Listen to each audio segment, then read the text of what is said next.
সন্ত রবিদাসের কাহিনীর এই পর্বে দেখা যায় একটি ভুল সিদ্ধান্ত কিভাবে মানুষকে ভয়ঙ্কর বিপদের মুখে ফেলে আর সত্যিকারের ভক্তি কিভাবে তাকে রক্ষা করে। রাজা যখন দ্বিতীয় কঙ্কনের জন্য মৃত্যুর হুমকি দিলেন তখন পণ্ডিতজি ভয়ে ও অনুশোচনায় ভেঙে পড়লেন। তিনি বুঝতে পারলেন তাঁর লোভই এই বিপদের মূল কারণ। শেষ পর্যন্ত তিনি রবিদাসজির কাছে এসে কাঁদতে কাঁদতে নিজের ভুল স্বীকার করলেন। হে রবিদাসজি, আমাকে ক্ষমা করুন। গঙ্গামা যে কঙ্কন দিয়েছিলেন আমি লোভে পড়ে তা রাজাকে দিয়ে দিয়েছি। এখন রাজা আরেকটি কঙ্কন চাইছেন, না দিলে আমার পরিবারকে মেরে ফেলবেন।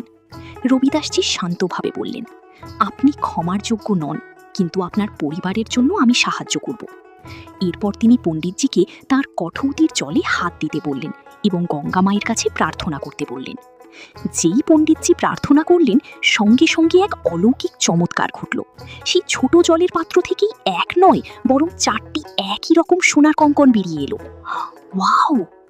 রবিদাসজি সতর্ক করে দিলেন, শুধু একটি নিন, বাকিগুলো ফিরিয়ে দিন, নইলে আবার বিপদ আসবে।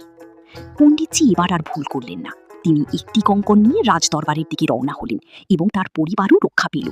এরপর একদিন রানী যখন রবিদাসজির দর্শনে এলেন তখনই তার সমস্ত কষ্ট ও রোগ মুহূর্তে দূর হয়ে গেল।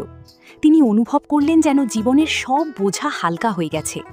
ভক্তিভরে তিনি তার চরণ স্পর্শ করলেন এবং বললেন, হে গুরুদেব, আপনার দর্শনেই আমার জীবন ধন্য হয়ে গেল। আমি এতদিন রোগে কষ্ট পাচ্ছিলাম, কিন্তু আজ আমি সম্পূর্ণ সুস্থ।